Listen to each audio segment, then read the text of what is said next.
Permisi Mas dan Pak Aslab sekalian, perkenalkan nama saya Kairin Melina Duyameta Sidabutar dengan NIM G0024162 dari kelompok B4.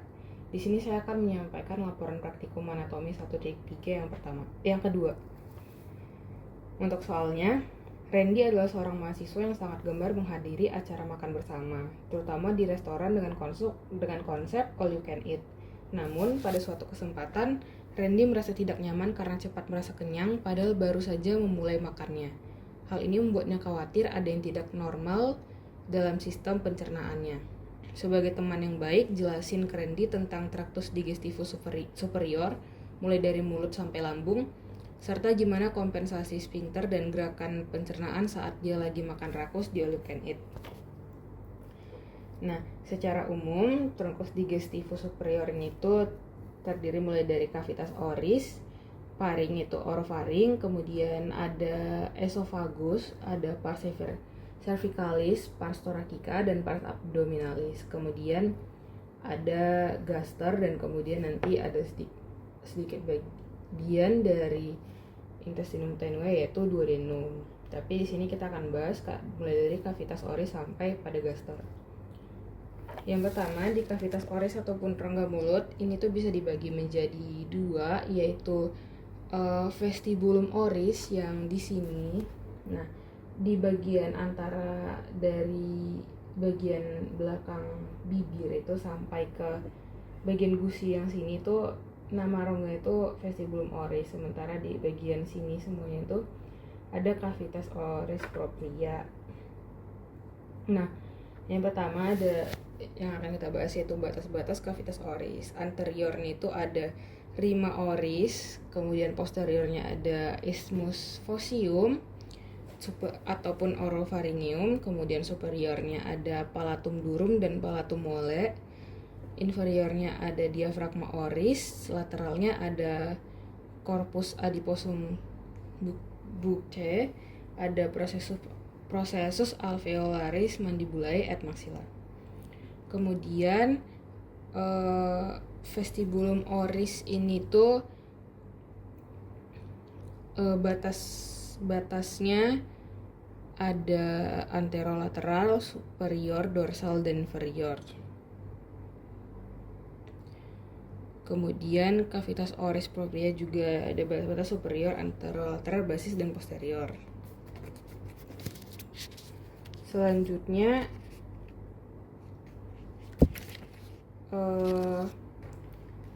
kita akan bahas tentang palatum durum dan palatum mole. Jadi palatum durum ini tuh merupakan bagian atas ini atau namanya biasa disebut hard palate yang ini. Ini tuh merupakan bagian 2/3 anterior dari langit-langit mulut ini, dan dia tuh seperti tadi yang saya sebutkan itu hard palate, berarti dia langit-langit yang keras. Nah, sementara palatum mole itu adalah langit-langit lunak, dia itu merupakan 1/3 posterior. Ini tuh di belakang yang soft palate ini. Jadi palatum mole ini tuh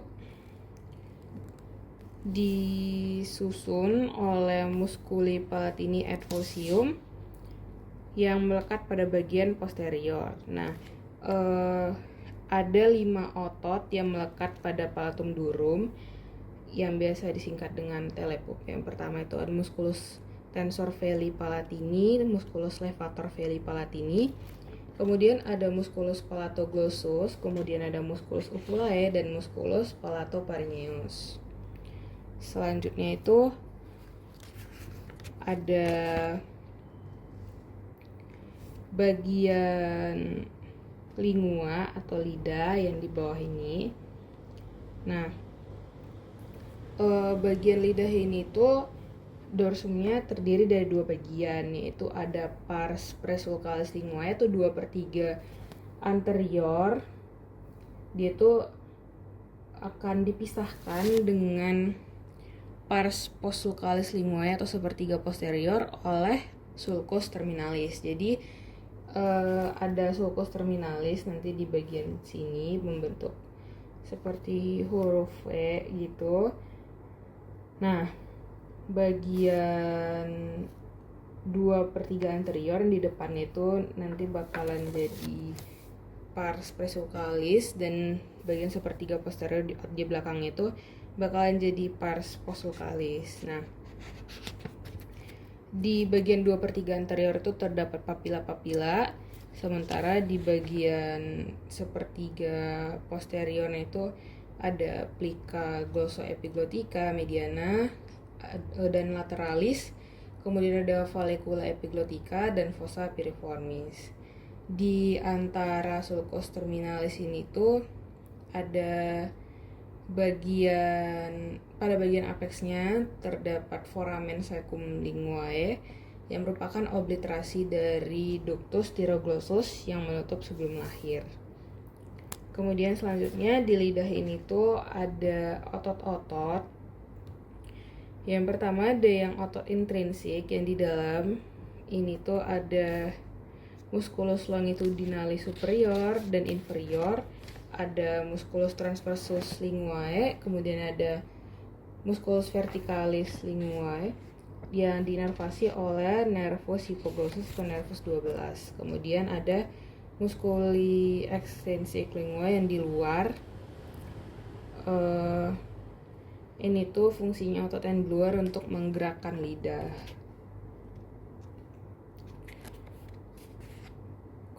Ini tuh ada 4 otot juga, ada musculus genioglossus, musculus hyoglossus, musculus styloglossus, dan musculus palatoglossus. Ini tuh dinervasi oleh nervus 12, nervus hypoglossus juga, kecuali palatoglossus oleh ramus pharyngealis nervus vagus atau nervus 10. Kemudian selanjutnya itu kita bakal masuk ke orofaring. Tapi bagian faring yang termasuk truncus digestivo superior ini tuh ada orofaring. Nah, jadi sebenarnya faring itu dapat dibagi menjadi 3. Ada nasofaring, orofaring, hipofaring, atau biasa disebut juga dengan laryngofaring. Nah, jadi karena yang termasuk dalam sistem pencernaan ini tuh orofaring, jadi kita akan bahas orofaring. Nah, orofaring ini tuh biasa disebut juga dengan mesofaring. Itu membentang setinggi VC atau vertebra cervical ke-2 sampai 3 atau setinggi palatomule hingga margo superior epiglottis. Nah, orofaring ini tuh berhubungan dengan cavitas oris. Jadi ini orofaring berhubungan dengan cavitas oris rongga mulut yang di sini dengan isthmus faucium. Tadi kan juga batas-batas dari cavitas oris itu ada isthmus faucium. Nah, kemudian di bagian orofaring ini tuh terdapat annulus Waldeyer. Di daerah isthmus faucium tadi nih tuh ada suatu lingkaran yang merupakan gabungan dari beberapa jaringan limfoid imunokompeten yang membentuk struktur bernama annulus Waldeyer. Atau bisa disebut ini tuh sebenarnya lingkaran gabungan berbagai tonsil. Nah, yang pertama itu ada tonsil pharyngealis atau adenoid yang paling atas di sini. Kemudian di sebelah kanan dan kirinya itu ada tonsila tuba. Kemudian ada palatin tonsil di sini. Kemudian selanjutnya di bawah di bagian lingua ada tonsila lingualis. Nah, selanjutnya kita akan bahas esofagus. Nah, esofagus ini itu merupakan tabung berdinding otot yang dia tuh bisa menyempit atau kolaps. Dia ini menghubungkan antara faring tadi atau orofaring kalau misalnya di sistem pencernaan dengan gaster. Terus di esofagus ini tuh terdapat lubang yang disebut dengan hiatus esophagus yang tingginya setara dengan VTH atau vertebral thoracalis yang ke-10. Secara skletopis, esophagus ini terletak dari VC6 atau vertebra cervical ke-6 sampai vertebral thoracal yang ke-11. Nah, esophagus ini tuh punya 3 pars yang dibagi seperti ini. Ada pars cervicalis, dia VC6 sampai VTH1, kemudian pars thoracalis VTH1 sampai VTH10, dan pars abdominalis VTH11. Kemudian di esophagus ini tuh terdapat 3 penyempitan. Yang pertama, di atas ini tuh ada angustia superior atau penyempitan atas. Dia ini tuh letaknya di VC6. Kemudian di tengah ini tuh ada angustia media atau penyempitan tengah, letaknya di VTH 4 sampai 5. Dan di bawah ada angustia inferior atau penyempitan bawah, letaknya di VTH 10. Kemudian selanjutnya setelah esophagus, kita akan membahas tentang gaster. Nah, secara garis besar, lambung ini tuh dibagi menjadi 4 pars. Yang pertama ada fundus di bagian atas sini, kemudian ada badi atau korpus di sini, kemudian sebelum fundus ini tuh di samping sini tuh yang pertama ada kardia dulu, setelah kardia kemudian ada fundus, dan kemudian ada badi atau korpus. Kemudian selanjutnya di bagian bawah tuh ada bagian pilorus yang dibagi menjadi 2, yaitu antrum pilorus dan canalis. Nah, di bagian ujung atau samping gaster ini tuh terdapat kurvatura. Nah, kurvatura maius yang besar ini tuh, yang garisnya putus bakalan melekat dengan omentum maius. Kemudian di bagian dalam, di bagian sini tuh ada yang kecil atau kurvatura minor, dia tuh bakal melekat dengan omentum minus. Nah, di bagian omentum minus, dia tuh letaknya di sini, atau bahasa Inggris tuh lesser omentum. Ini tuh terdapat 2 ligamentum. Ada ligamentum hepatoduodenale yang akan menghubungkan hepar dengan duodenum, dan ligamentum gastrohepaticum yang akan menghubungkan gaster dengan hepar. Sementara di bagian yang besar itu di omentum maius atau disebut juga dengan greater omentum dalam bahasa Inggris, ada 4 ligamentum. Yang pertama itu ligamentum gastrocolica yang akan menghubungkan lambung dengan kolon atau usus besar. Kemudian ada ligamentum gastroprenica yang akan menghubungkan gaster dengan diafragma. Kemudian ada ligamentum gastrolienale yang akan menghubungkan gaster dengan lien. Kemudian ada ligamentum splenorenale yang akan menghubungkan limpa dengan ginjal.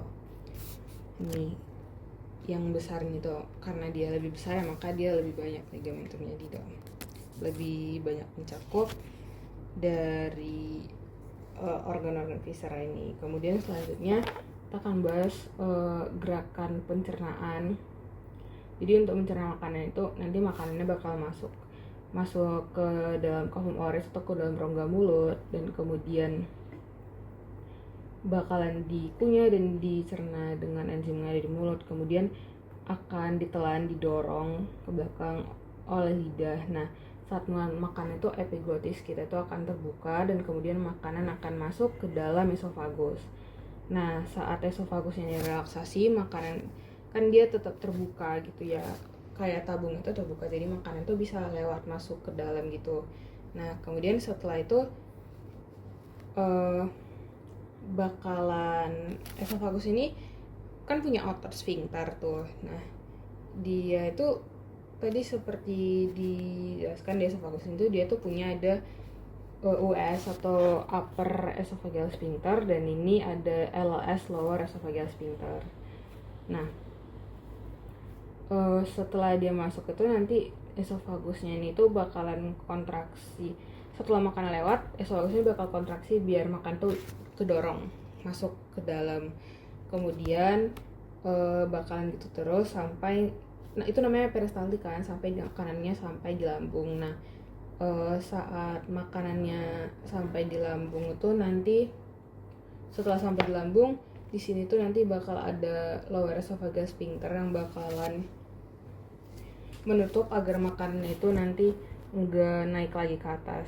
Sementara di sini juga gitu, nanti saat makanannya masuk dia bakal ketutup dan saat makanan mau masuk dia bakal kebuka. Dan di bagian lambung juga nanti bakal ada sphincter yang membatasinya dengan duodenum. Saat makanan mau masuk ke duodenum nanti dia bakalan kebuka sphincternya dan setelah masuk ke duodenum dia bakal nutup agar dia nggak masuk lagi, nggak naik lagi ke lambung. Untuk lebih jelasnya, saat makanan berjalan turun melalui esofagus, ujung otot dari esofagus yang sedang berperistaltik akan berelaksasi sehingga makanan dapat masuk ke gaster. Yang di sini tadi bakal relaksasi biar dia masuk ke gaster. Kemudian kontraksi tonic sphincter ini mencegah isi lambung mengalami regurgitasi ke dalam esofagus atau naik lagi ke esofagus. Penutupan sphincter ini tuh diatur oleh nervus vagus yang dapat meningkat oleh hormon gastrin dan menurun oleh hormon sekretin, kolesistokinin, dan glukagon. Nah, sekian dari penjelasan saya mengenai truncus digestivus superior dan gerakan pencernaan. Sekian dan terima kasih.